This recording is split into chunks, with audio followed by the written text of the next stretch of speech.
Have you ever looked down at your ankles after a long day and barely recognized them because they look like they belong to someone else?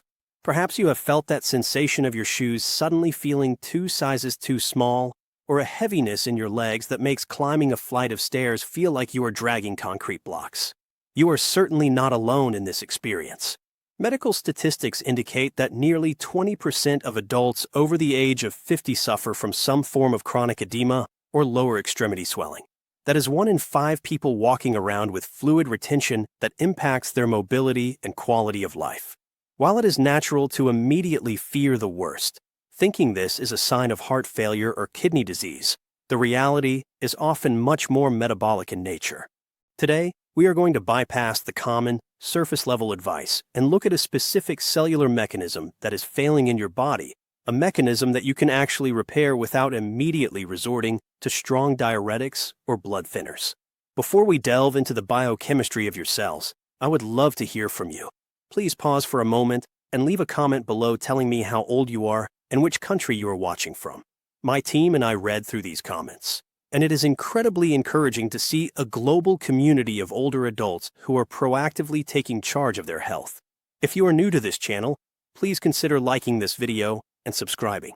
It helps us spread this vital information to others who might be struggling with these same issues in silence. To understand why your feet swell, we have to look beyond the visible symptoms and examine the microscopic machinery of your body. Your body is composed of trillions of cells, and maintaining the balance of fluid inside and outside of these cells is a full-time job.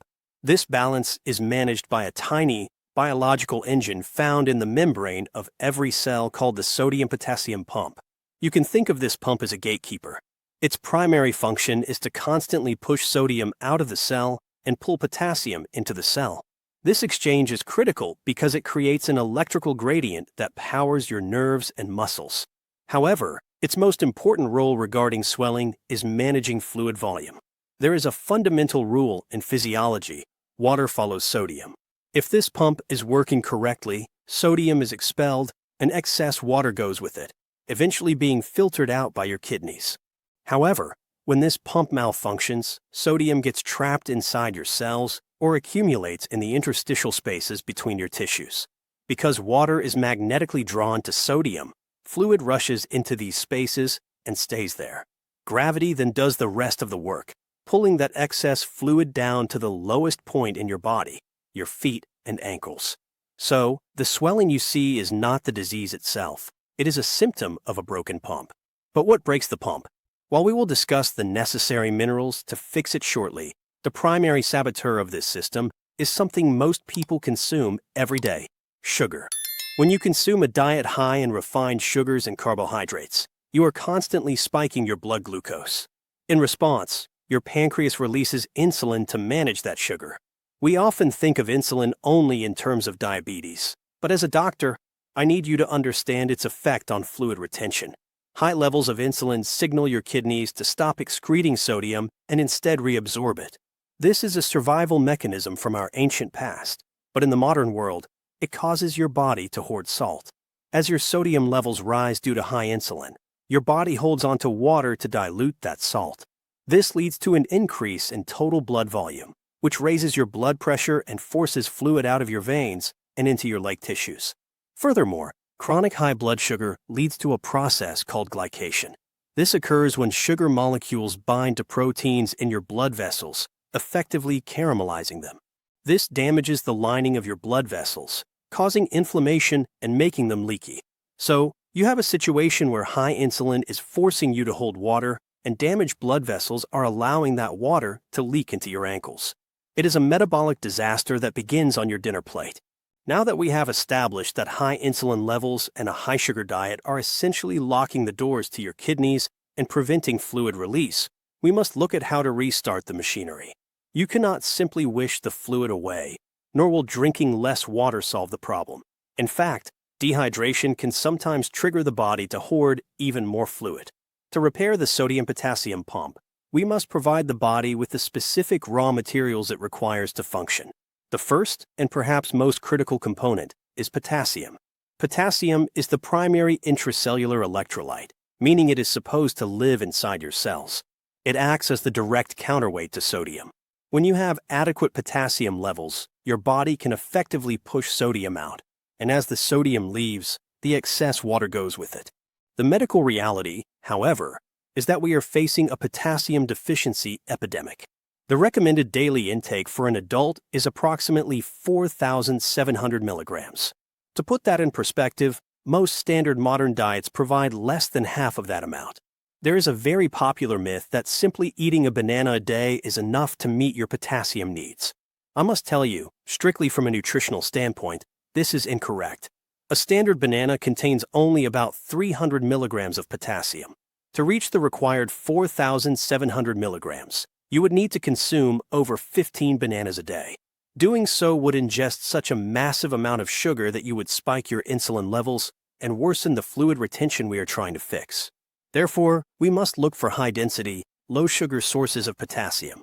Avocados are an exceptional choice, with a single avocado providing nearly 1,000 milligrams of potassium. Adding large salads with mixed greens, beet tops, and spinach can also drastically increase your intake without adding a sugar burden.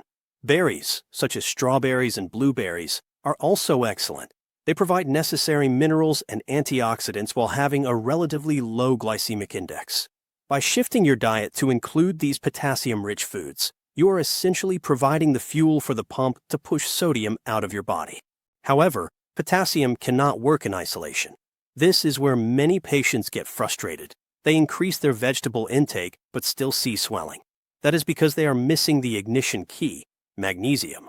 If potassium is the fuel, magnesium is the spark plug. The sodium-potassium pump is an active transport mechanism, which means it requires energy to run. This energy comes in the form of a molecule called ADP. Biologically, your body cannot create or utilize ADP without magnesium. It is a cofactor for hundreds of enzymatic processes, including the regulation of fluid balance. If you are deficient in magnesium, the pump simply will not turn on, no matter how much potassium you eat. Magnesium deficiency is particularly common in older adults because as we age, our stomach acid becomes less acidic, making it more difficult to extract magnesium from food. This deficiency often manifests as leg cramps, restless legs at night, and general fatigue alongside the swelling. To correct this, we need to focus on magnesium-rich foods that are easily absorbed. Almonds are a potent source. Just 1 ounce can provide 80 milligrams. Cashews and pumpkin seeds are also excellent. Legumes, particularly black beans, offer a significant amount, with a cup providing around 120 milligrams. For many people, getting enough magnesium through diet alone can be a challenge due to soil depletion, so using a high-quality electrolyte powder that combines potassium and magnesium can be a very effective strategy. However, you must be vigilant and read the labels to ensure these powders do not contain hidden sugars or maltodextrin, which would defeat the purpose. There is one final piece to this puzzle that is often overlooked in general practice, yet it is crucial for anyone suffering from swollen legs and feet.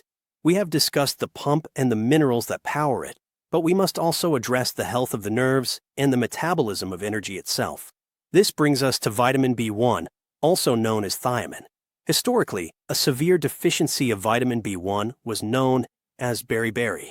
Interestingly, one of the primary forms of this disease, called wet beriberi, is characterized specifically by rapid heart rate and severe edema or swelling in the lower legs. While we rarely see full-blown beriberi in the developed world today, we see what I call subclinical deficiency all the time, particularly in populations that consume processed foods. The connection between swelling and vitamin B1 is tied directly to carbohydrate metabolism. Vitamin B1 is an essential cofactor in the process of turning carbohydrates into energy. Every time you eat a piece of bread, a bowl of pasta, or a sugary dessert, your body requires vitamin B1 to process those calories. If your diet is high in refined carbohydrates and low in nutrient-dense foods, you are essentially burning through your B1 reserves at an accelerated rate. When your B1 levels drop, your body loses the ability to regulate fluid effectively within the cardiovascular system. The heart muscle can actually weaken, and the tone of your blood vessels decreases, causing fluid to leak out into the surrounding tissues.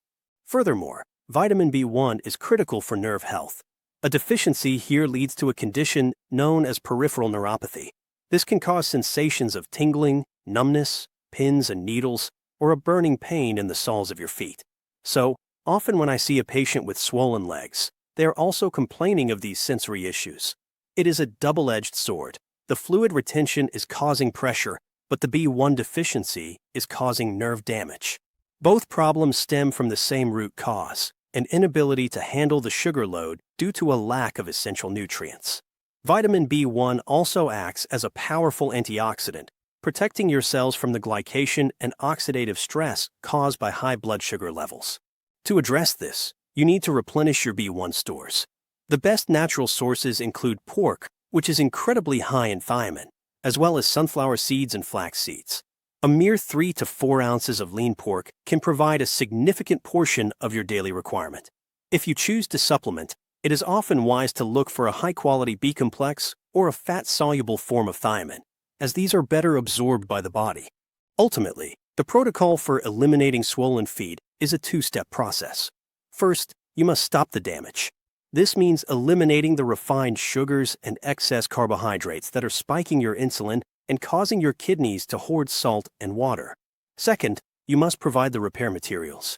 By aggressively increasing your intake of potassium through avocados and vegetables, ensuring adequate magnesium through nuts and seeds, and restoring your vitamin B1 levels, you are giving your body the tools it needs to restart the pumps and drain the excess fluid naturally. It is not an overnight fix, but it is a permanent solution that addresses the root cause rather than just masking the symptoms.